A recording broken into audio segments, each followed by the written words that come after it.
One other piece that I think comes up more and more nowadays, we're seeing AI, and we're hearing that AI is going to take over the world and take everyone's jobs. Where is the interplay for you guys with AI and medicine? So it's interesting. AI it's coming along. So as we speak right now, just to give some perspective. So AI is very good at doing certain administrative repetitive use tasks when put in certain parameters. So it's fast, but it's not as intelligent as we would think it is yet. It can't have context.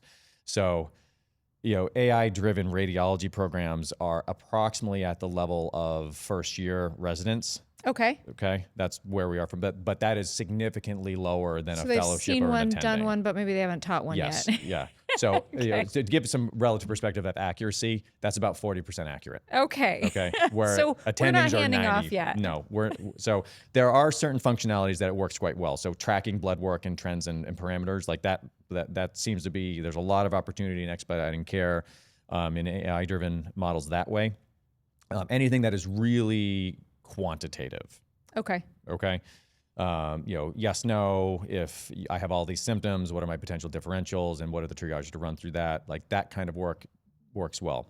When it comes to qualitative, functional, or movement-based issues, it's not there because the resolution of the diagnostic testing that we have isn't there. And so there is an entire subcategory of pain. We'll call it neurodynamic, okay, where you can have fascial issues within nervous structures that can limit your ability to move within a range or can be pain generators, but they're not so severe that they can be measured in a needle EMG test or a nerve conductance velocity test. And you can't quantify nerve inflammation in an MRI unless it's really bad, like 9 out of 10 or 10 out of 10 bad.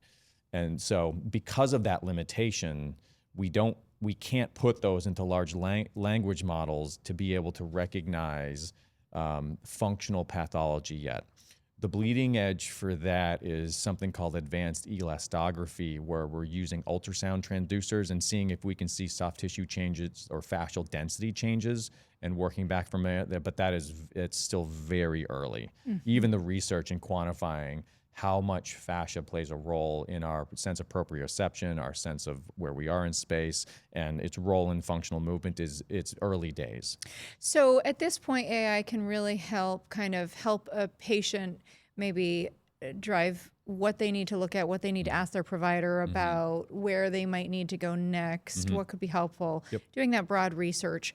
But you're not out of a job yet. No, I'm not convinced that I'm going to be out of a job in my lifetime. I don't think that we're going to be there because one of the most exciting things about the research in this space is, we're beyond the point. So providers and providers that have a lot of manual skill, a lot of palpation-based skill, when we're combining orthopedic exam with functional palpation, providers of multi-specialty, whether or not it's physical therapy, chiropractors, orthopedists, we all can feel these structural changes, but we're not actually as far along as we think we are in what it is we're actually feeling. Are we feeling density changes or tension within the system? Or are we actually feeling like piezoelectric responses? So what research is trying to catch up with right now is actually matching what providers are feeling to what that actually is so that we can scientifically repeat that outside of the human experience. Okay. And so once we start to identify what those structures are, there's a few well-known researchers in the area that are really pushing this. We're looking with a couple of the chiropractic colleges in the area to try to help develop some research to exactly what this is, and most likely with advanced ultrasound application.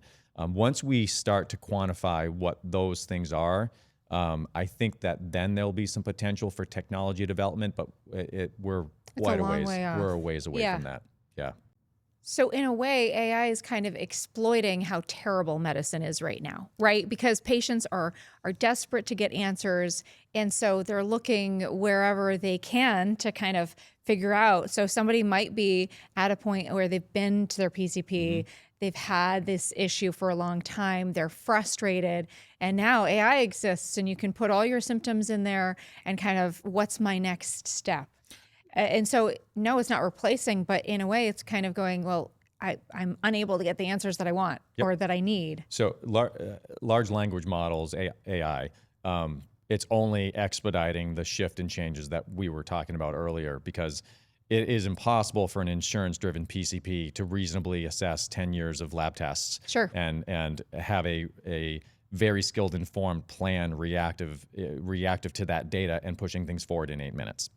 Like, the system doesn't allow the providers to do the qualitative analysis that they need to do for it to work within this sick-based model. And so large language models, patients have the rights to their own data. They can feed that into there and see Sure. what AI is giving feedback for trends and what that means.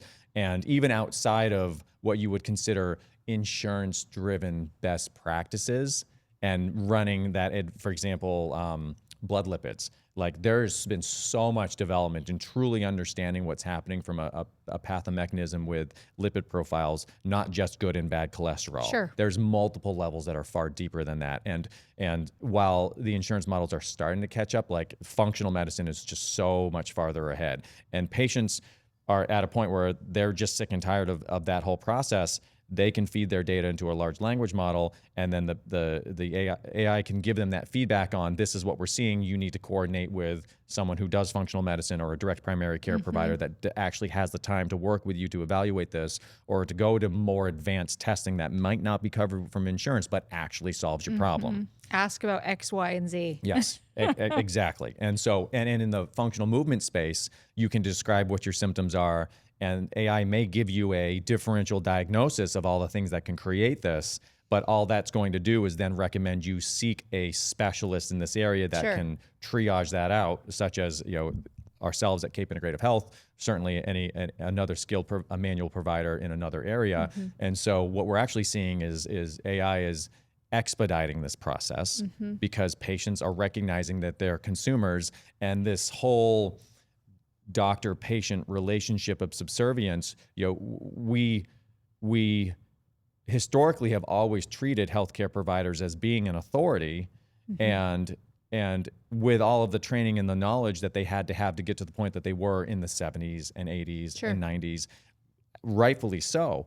The system has eroded their ability to continue to be that authority in a lot of clinical settings.